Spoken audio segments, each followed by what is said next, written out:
भारत में bullet train project देश के परिवहन क्षेत्र में एक नई क्रांति लाने का वादा करता है। खासकर महाराष्ट्र में इस परियोजना की तेजी से बढ़ती प्रगति ने इसे राष्ट्रीय चर्चा का केंद्र बना दिया है। रेलवे मंत्री अश्विनी वैष्णव के मुताबिक इस महत्वाकांक्षी परियोजना के तहत 21 किलोमीटर लंबी अंडरसी टनल बनाने के लिए 3 टनल बोरिंग मशीनें ऑन ऑर्डर की गई हैं। ये भारत के लिए अपनी तरह का पहला अनुभव होगा जो तकनीकी दक्षता और विशेषज्ञता का प्रदर्शन करेगा। भारत में बुलेट ट्रेन प्रोजेक्ट के तहत अंडरसी टनल निर्माण केवल तकनीकी प्रगति का प्रतीक नहीं है, बल्कि यह देश की महत्वाकांक्षी सोच और साहसी योजनाओं का उदाहरण भी है। इस परियोजना के जरिए भारत विश्व स्तरीय इंफ्रास्ट्रक्चर में अपनी जगह बनाने की कोशिश कर रहा है। यह सिर्फ एक रेलवे परियोजना नहीं है, यह भारत की आत्मनिर्भरता की दिशा में एक महत्वपूर्ण कदम है, जो आने वाले समय में देश की परिवहन व्यवस्था को पूरी तरह से बदल देगा। जब यह परियोजना पूरी होगी, तो यह न केवल भारत को तेज गति से जोड़ने का माध्यम बनेगी, बल्कि तकनीकी उन्नति और आर्थिक विकास के नए आयाम भी खोलेगी। महाराष्ट्र में इस प्रोजेक्ट के लिए अब 100% भूमि अधिग्रहण पूरा हो चुका है। भूमि अधिग्रहण के बाद निर्माण कार्यों को गति दी गई है, जिसमें पुल, एक्वाडक्ट और शाफ्ट जैसी संरचनाएं शामिल हैं। ये परियोजना सिर्फ भारत के हाई स्पीड रेल नेटवर्क को विकसित करने का एक कदम नहीं है, बल्कि यह भारत के तकनीकी कौशल और वैश्विक प्रतिस्पर्धा में शामिल होने की महत्वाकांक्षा का प्रतीक भी है। भूमि अधिग्रहण के पूरा होने के बाद निर्माण कार्यों में जो तेजी आई है, वह इस बात का संकेत है कि सरकार इस परियोजना को समय पर पूरा करने के लिए प्रतिबद्ध है। पुल और एक्वाडक्ट जैसी संरचनाओं का निर्माण न केवल इंजीनियरिंग कौशल का प्रदर्शन है, बल्कि यह भारत की अवसंरचनात्मक क्षमताओं की बढ़ती मजबूती को भी दर्शाता है। इसके साथ ही इन कार्यों के जरिए स्थानीय स्तर पर रोजगार के नए अवसर पैदा हो रहे हैं, जो क्षेत्रीय अर्थव्यवस्था को भी सशक्त बना रहे हैं। यह प्रोजेक्ट भारत की उच्च गति रेल नेटवर्क की नींव रखने के साथ साथ देश की वैश्विक प्रतिस्पर्धा में बढ़ती भागीदारी का प्रतीक है।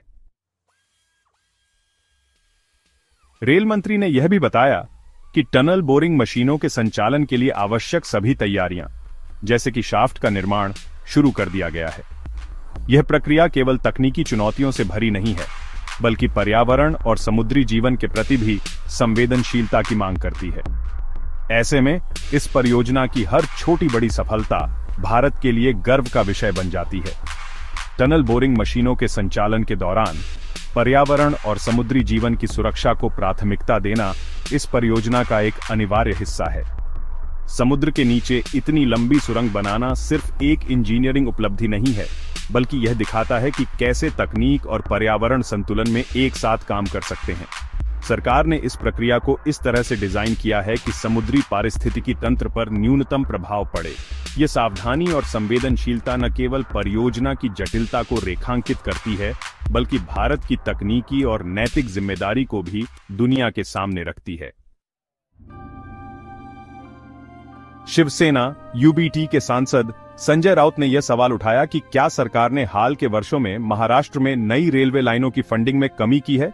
इसके जवाब में मंत्री वैष्णव ने जानकारी दी कि महाराष्ट्र में चल रहे सभी इंफ्रास्ट्रक्चर प्रोजेक्ट्स पर कुल 1,64,000 करोड़ रुपए खर्च किए जा रहे हैं। इनमें नेटवर्क विस्तार, ब्रिज, स्टेशन पुनर्विकास, बुलेट ट्रेन और वेस्टर्न डेडिकेटेड फ्रेट कॉरिडोर जैसी परियोजनाएं शामिल हैं। शिवसेना यूबीटी के सांसद संजय राउत द्वारा फंडिंग में कमी के सवाल पर रेलवे मंत्री अश्विनी वैष्णव ने स्पष्ट किया कि महाराष्ट्र में चल रही परियोजनाओं को लेकर सरकार पूरी तरह से गंभीर और प्रतिबद्ध है। 1,64,000 करोड़ रुपए की भारी भरकम राशि से इन परियोजनाओं को न केवल तेजी से आगे बढ़ाया जा रहा है, बल्कि यह निवेश राज्य के इंफ्रास्ट्रक्चर के विस्तार में एक मील का पत्थर साबित होगा। नेटवर्क विस्तार, स्टेशन पुनर्विकास और वेस्टर्न डेडिकेटेड फ्रेट कॉरिडोर जैसे बड़े प्रोजेक्ट न केवल आर्थिक दृष्टिकोण से महत्वपूर्ण हैं, बल्कि ये राज्य के परिवहन तंत्र को आधुनिक और अधिक कुशल बनाने में भी अहम भूमिका निभा रहे हैं। ऐसे में यह साफ है कि सरकार महाराष्ट्र के विकास को लेकर न सिर्फ प्रतिबद्ध है, बल्कि इसे क्षेत्रीय विकास का केंद्र भी बना रही है। Western dedicated freight corridor WDFC पर बात करते हुए मंत्री ने बताया कि इस परियोजना का 178 किलोमीटर हिस्सा महाराष्ट्र में है, जो इसके कुल मार्ग की लगभग 12% लंबाई है। इनमें से 76 किलोमीटर का हिस्सा पहले ही चालू हो चुका है। नई घोलवाड़ से नई वैतरणा के बीच यह सेक्शन न केवल मालवाहक ट्रैफिक के लिए बल्कि मुंबई पोर्ट और दिल्ली एनसीआर के बीच कंटेनर ट्रांसपोर्ट को भी तेज और सुचारू बनाएगा। Western dedicated freight corridor WDFC के माध्यम से महाराष्ट्र को न केवल एक महत्वपूर्ण आर्थिक बढ़त मिलेगी बल्कि राज्य के औद्योगिक केंद्रों के बीच बेहतर कनेक्टिविटी भी सुनिश्चित होगी। यह परियोजना क्षेत्रीय व्यापार को बढ़ावा देने के साथ साथ देश की लॉजिस्टिक्स क्षमताओं को भी नए आयाम देगी। मुंबई पोर्ट से दिल्ली एनसीआर तक माल और कंटेनर परिवहन में लगने वाला समय घटने से व्यापारिक गतिविधियों में तेजी आएगी, जिससे पूरे क्षेत्र की अर्थव्यवस्था को मजबूती मिलेगी। यह प्रोजेक्ट देश की औद्योगिक और व्यापारिक संरचना को और अधिक प्रतिस्पर्धी और कुशल बनाने की दिशा में एक महत्वपूर्ण कदम साबित होगा। बुलेट ट्रेन प्रोजेक्ट और वेस्टर्न फ्रेट कॉरिडोर जैसे प्रयास महाराष्ट्र की अर्थव्यवस्था और क्षेत्रीय विकास को नई दिशा देंगे। यह परियोजनाएं राज्य के औद्योगिक केंद्रों को बेहतर कनेक्टिविटी प्रदान करेंगी, जिससे न केवल व्यापार को बल मिलेगा बल्कि रोजगार के नए अवसर भी पैदा होंगे। रेलवे मंत्री के अनुसार इस प्रोजेक्ट के सभी कार्यों को समय पर पूरा करने के लिए सरकार हर संभव कदम उठा रही है।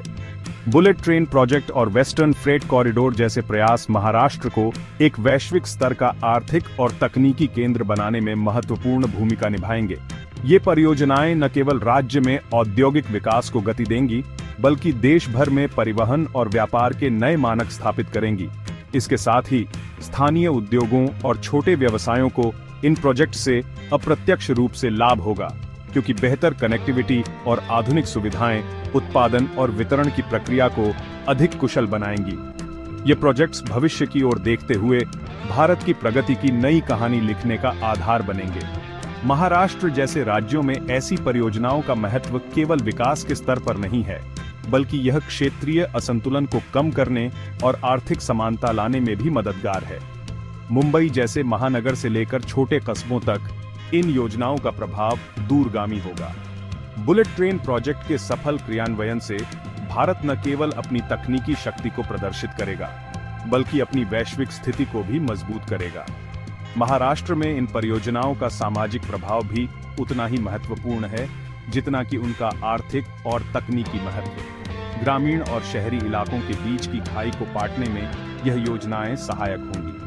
बेहतर परिवहन सुविधाओं से न केवल रोजगार के नए अवसर पैदा होंगे, बल्कि शिक्षा, स्वास्थ्य और व्यापार तक पहुंच भी आसान होगी। इसके अलावा बुलेट ट्रेन जैसी परियोजनाएं भारत की नई पीढ़ी के लिए प्रेरणा का स्रोत बनेंगी, जो देश की क्षमता और आत्मनिर्भरता पर गर्व महसूस करेंगी। यह प्रोजेक्ट न केवल एक यात्रा को तेज बनाएगा, बल्कि यह विकास और प्रगति की दिशा में भारत की सोच को भी दर्शाएगा।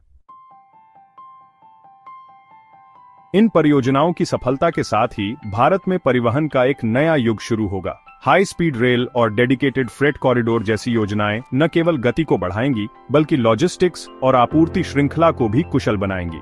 इस क्रांति के साथ भारत न केवल अपनी अर्थव्यवस्था को बढ़ावा देगा, बल्कि भविष्य की पीढ़ियों को भी एक आधुनिक और सशक्त परिवहन तंत्र प्रदान करेगा। इन परियोजनाओं के क्रियान्वयन से भारत की वैश्विक प्रतिष्ठा में भी वृद्धि होगी। यह दिखाएगा कि भारत न केवल तकनीकी और इंजीनियरिंग के क्षेत्र में अपनी क्षमता को साबित कर रहा है, बल्कि बड़े पैमाने पर जटिल परियोजनाओं को सफलतापूर्वक पूरा करने की योग्यता भी रखता है। अंतर्राष्ट्रीय निवेशक और सहयोगी भारत को एक भरोसेमंद और सशक्त साझेदार के रूप में देखेंगे, जिससे देश में और अधिक विदेशी निवेश आकर्षित होगा। इस प्रकार यह परियोजनाएं न केवल भारत के अंदरूनी विकास को गति देंगी, बल्कि अंतर्राष्ट्रीय मंच पर भी देश की साख को और मजबूत करेंगी। अगर आपको यह वीडियो पसंद आया हो तो इसे लाइक करना न भूलें। आपके विचार हमारे लिए बेहद महत्वपूर्ण हैं, इसलिए नीचे कमेंट करके हमें जरूर बताएं कि इस प्रोजेक्ट को लेकर आप क्या सोचते हैं। और हां, अगर आप ऐसे ही और दिलचस्प और जानकारीपूर्ण वीडियो देखना चाहते हैं तो हमारे चैनल को सब्सक्राइब करें और बेल आइकन दबाएं, ताकि हमारा हर नया वीडियो सबसे पहले आप तक पहुंचे। फिर मिलेंगे एक नई और रोमांचक कहानी के साथ। धन्यवाद।